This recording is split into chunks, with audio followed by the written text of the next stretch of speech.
What's up, y'all? Serge here, a developer from Toronto, Canada, and this is day 2 of me participating in the world's largest hackathon.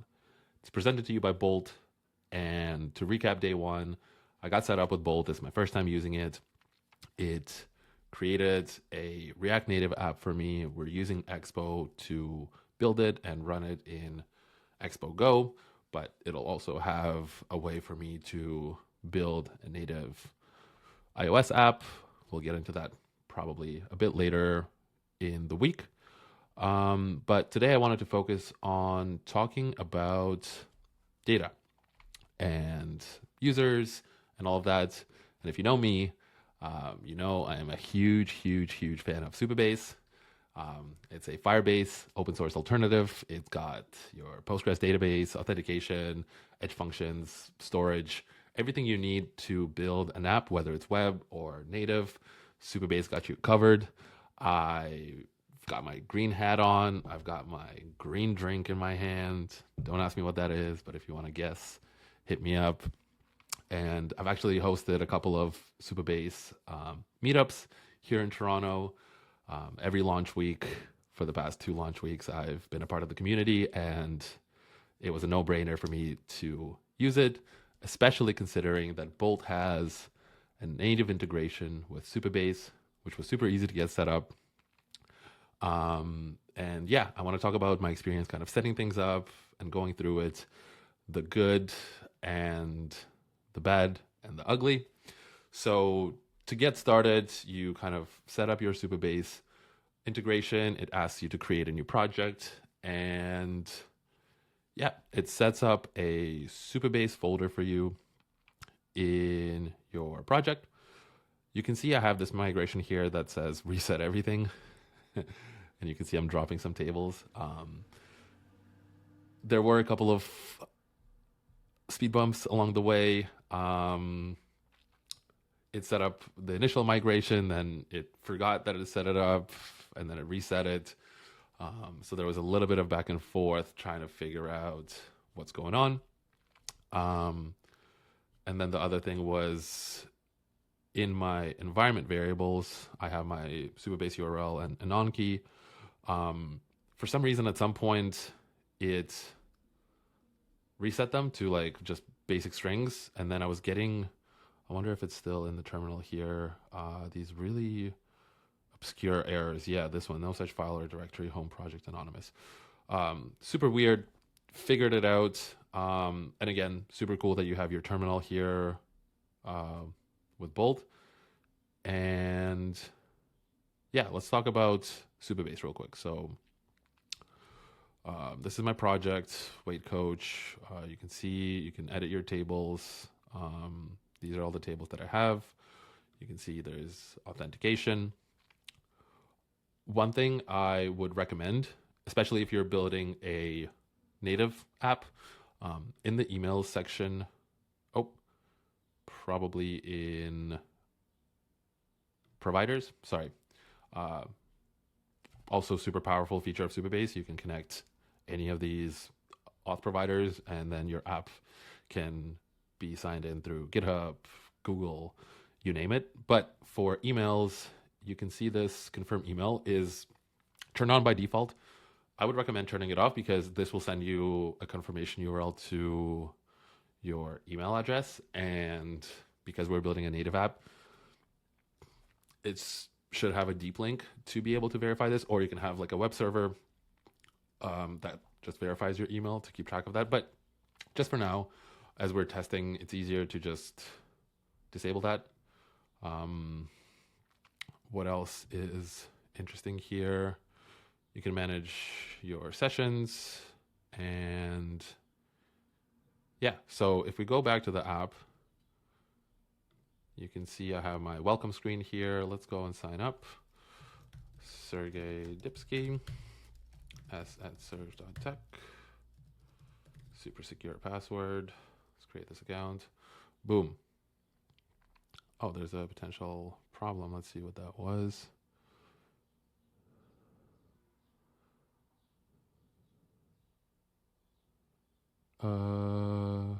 Key value validates unique constraints. maybe already had a user before, but let's take a look at what's going on here. So if we go back to my users, let's see, this is the new user that just got created. And what also should happen is if we go to my table editor, you'll see an entry in the users table. And this is essentially additional information about the user.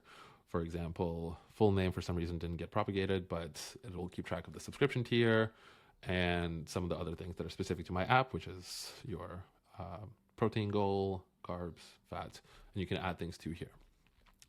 Now, how is that all set up? Is if we go back to our file explorer, you can see this migration folder, and you can see I actually end up resetting everything first because there was a couple of things that happened. It created an initial migration, then Bolt forgot that existed, tried to create another migration, and then because we already created some tables, and if you don't define like create if not exists, or if you don't drop them before, Postgres SQL queries, SQL Postgres queries fail.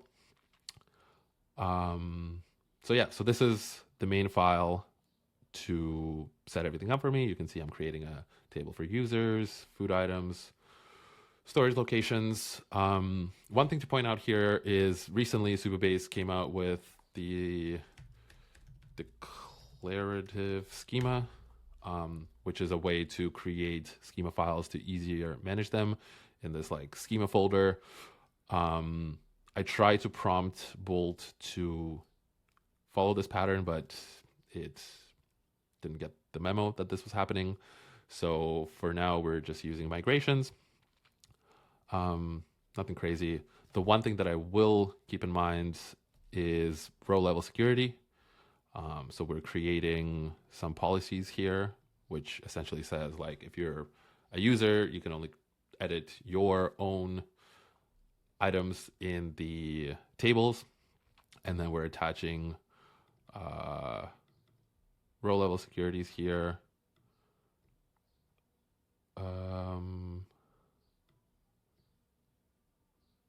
There's a function that gets called every time a user is created.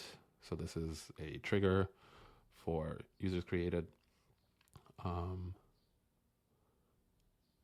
actually not sure if this works, because if we look at our sign up component as well, you can see that when a user signs up, I actually end up inserting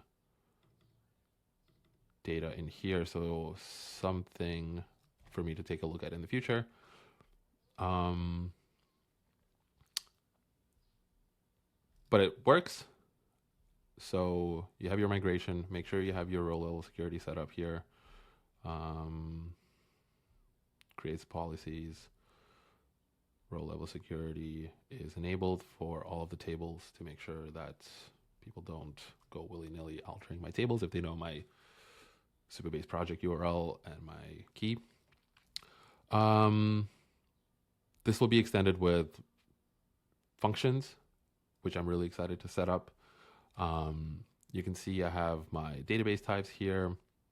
Now, for this to work, and I'm not sure if I can actually go through and link the project here. So there's a way for you to link your Supabase project to your local project. What I did end up doing is also configuring my GitHub integration for this, pulling it down locally, and then having it in my cursor, and essentially being able to generate types using the Supabase CLI command.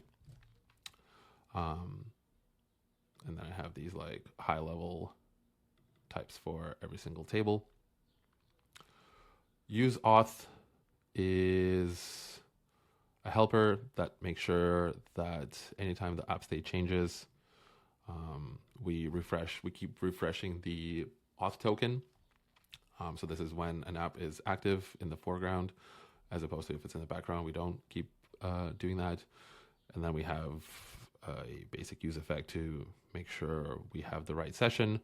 There was a problem initially with this setup because I think Bolt, or I'm not sure what happened, but Supabase has a bit of a different setup for when you're creating it in React Native versus on web. If we look at our Supabase TS file here, you can see my Supabase URL and my anon key, and I'm creating a client for it. This wasn't being added by default, so it was just doing like a basic config, which I've seen be used for regular web projects. So one thing to keep in mind is we'll need to add async storage, which comes from React Native, and we're setting auth for that so that it keeps track of the auth state in async storage. Yeah, and then layout. Again, there was a couple of issues with layouts and setting up auth versus unauth. I think Supabase was, or Bolt was trying to do like conditional rendering of screens and stacks in here, but I checked the documents. Well, Cursor checked the Expo docs or React Native docs and made sure that we set this slot in here. And then we have auth layout, which essentially checks for the session. And then if there is a session, we redirect to tabs, which is in here. Again, this should probably be cleaned up quite a bit, and I will be doing that in the future, but I just wanted to make sure that this works. Yeah, and you can see there is all the different tabs. So if we go back here, you can see all of them are here. And yeah, sign out works, redirects back to sign in. Really excited to take this further. Again, next time I'm probably going to be taking a look at actually adding items to the inventory and setting up my camera functionality so that I can take a photo of a receipt or an item on the table. It recognizes what it is, and then it adds it to my inventory. Thanks so much for watching. If you have any questions, if you have any feedback, leave it down below. Yeah, really excited about this one, and I'll see you in the next one. Peace.